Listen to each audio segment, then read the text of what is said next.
Greetings from underneath my Astro van. See how much room? I'm sitting straight up here. Well, I'm hunched a hair.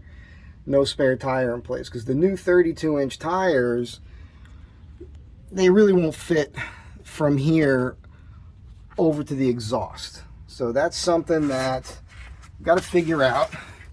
My buddy Dave was saying we should just cut the exhaust off back here and let it do its thing. You know, they feed your exhaust out the side for a reason, and I do live in this thing, and I don't want to have fumes trapped underneath the van. There are times when you want to idle the van, maybe you want to do that to charge your solar generator, whatever.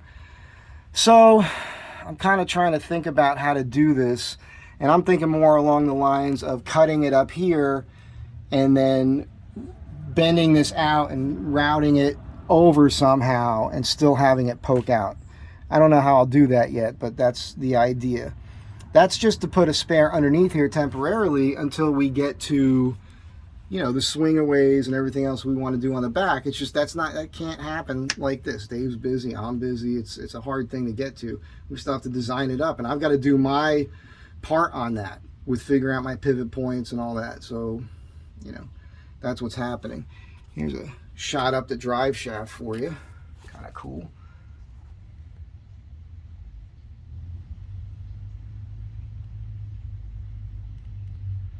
So I took the airbags off yesterday, holding on to them for the time being. There was a guy in one of the comments who wanted to buy them from me. So, you know, for me, it's harder to just give things away because I need the money. And I left the block. That was a spacer block I put in place to remount the airbags after the lift. You guys remember that saga? I did a couple of videos and posts on that when I was in New Jersey a couple years ago when I first got the lift. So there's about 3 inches of travel there. I'm happy with that. I might remove that at some point and put a block underneath the bump stop. And I think that's all I can think about for here at the moment. Now, when we do the bumper, it doesn't have to hang down. The bracket system doesn't have to hang down like this does. This is all part of the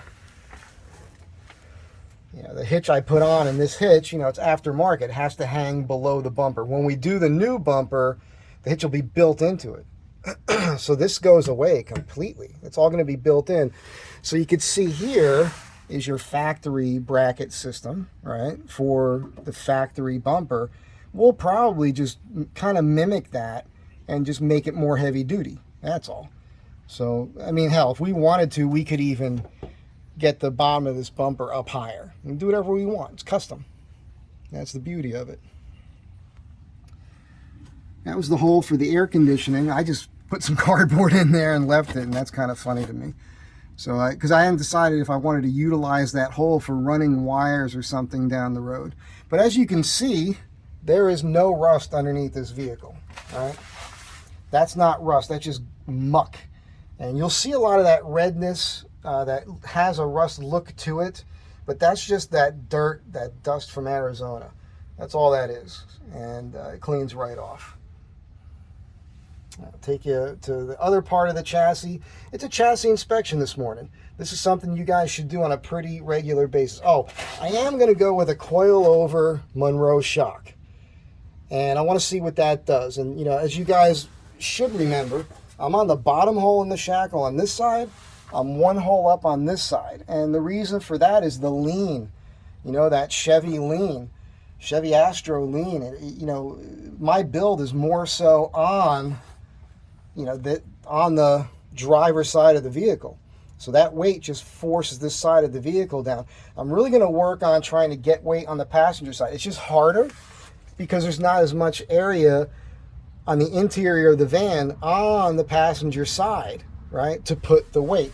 I mean, I almost wish you could relocate the fuel tank to the other side and run the exhaust on this side, because that would solve so many issues.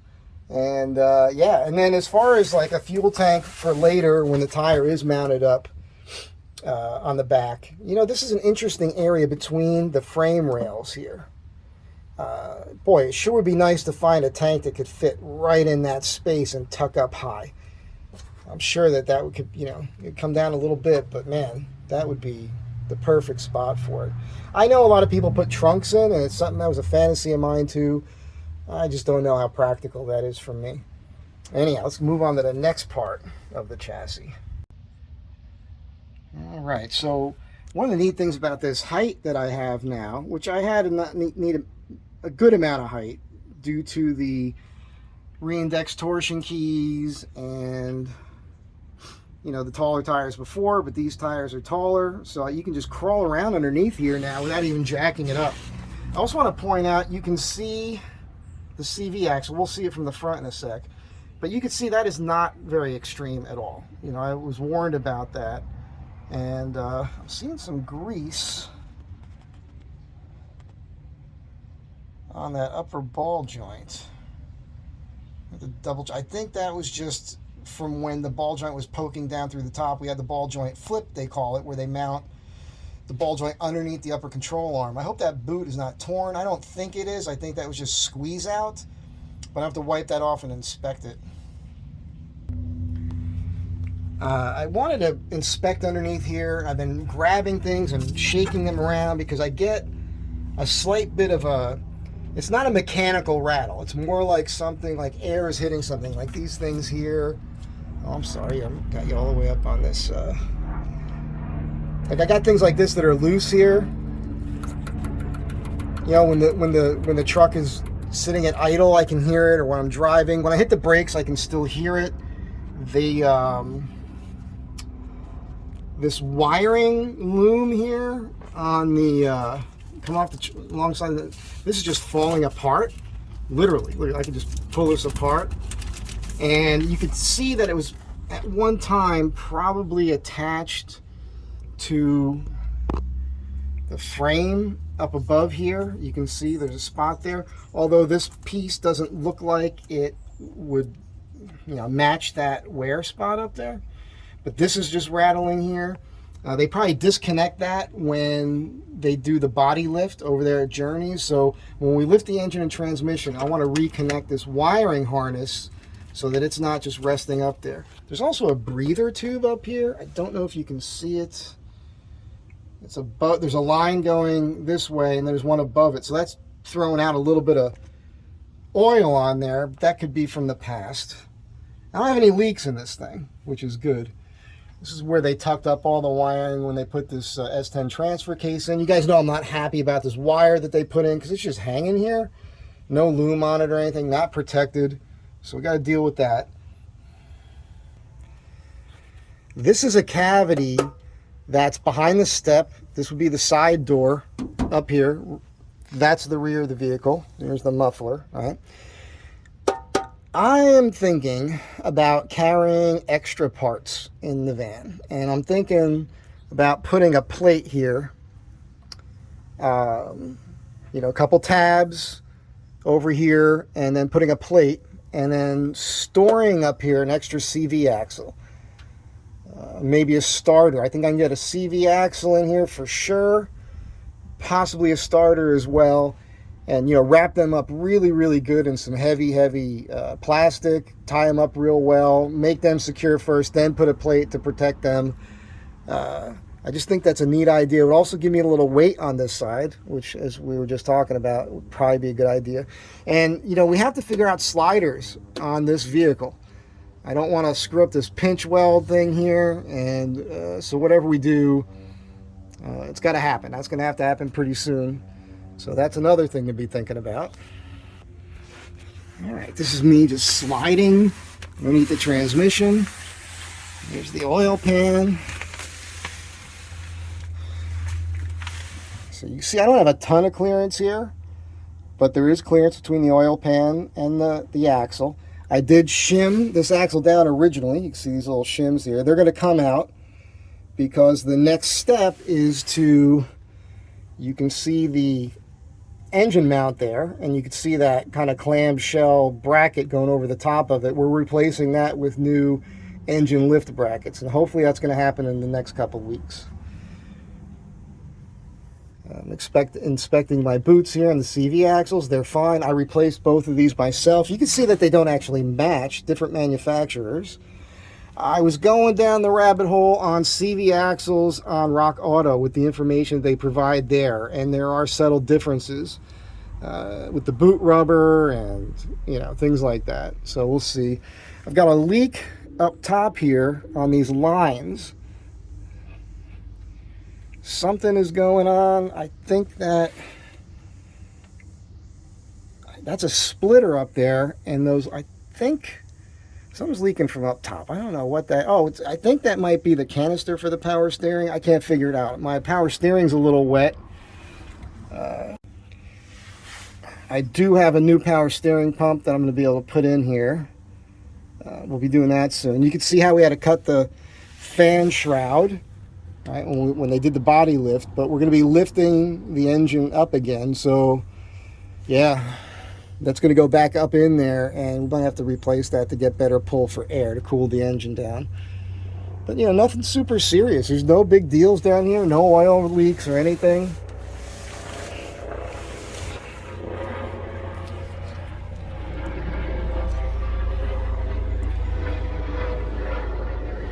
And you can see here, you know, there's the fan, there's the pulley, and I don't know, yeah, so I'm touching the center link. So sometimes that pulley will rub the center link. You gotta solve that issue. Some of you know what that's all about. A lot of that has to do with spacing down your idler arms, right? So again, just inspecting everything. I've got a slight shiny spot here. Now, if you look at the video when I got the new tires on the other day, it was the passenger front was off, and there was a shiny mark, which meant that the 30-inch tires would touch this sway bar a little. And I'm noticing that here. It's really hitting on this side more.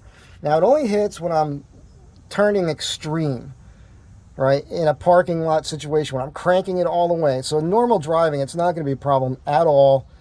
But when I'm off-road and I'm trying to maneuver on something, that could be a bit of a hassle. Now, this is a very robust piece of steel, and what I'm thinking about doing is maybe getting another one.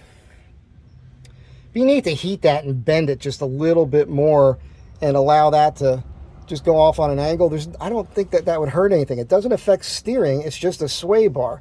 I'm also considering cutting this off a little bit, just shaving that down and then grinding it over and repainting it just to give me a little bit more clearance. That's something I'm going to have to play with.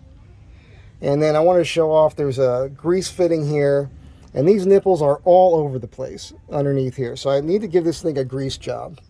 Anyhow, that's what's happening. This is me underneath the van. Plenty of room. Have a good day. Be good to one another. Get underneath your vehicle and inspect it from time to time. Okay, I almost forgot to mention, on my van, the rear end's an inch higher than the front, right? If you're measuring to the center of the fenders, I'm at 36 inches in the front, I'm at 37 in the rear. And the reason for that is because I'm still doing the build. I'm not sure how much more weight I'm going to be putting in the back of this thing. So once I get the build done, if I'm still at 37 in the rear, I'm going to adjust my torsion keys in the front and lift the front end a little bit. When I do that, that might solve that little rub issue I'm having right now with that sway bar. And I can tell by looking at my CV axles that if I raise the front end a little bit, I'm still going to be fine. On the sway bar, you know, I'm thinking this out. If you were to lay the sway bar on a piece of plywood and mark where those holes are, roll it down, mark where the bend is, mark where the mounting points are on the plywood, make a map of that, and then heat it and change some of the bends so that those alignment points still match. That could be a major upgrade for these vans with bigger tires. So, and I know that's doable, so maybe that's the way I'll go. Anyhow, once again, have a great day. Be kind to one another, and don't be afraid to mod your stuff, man. Just be smart about it. I'll catch you guys next time.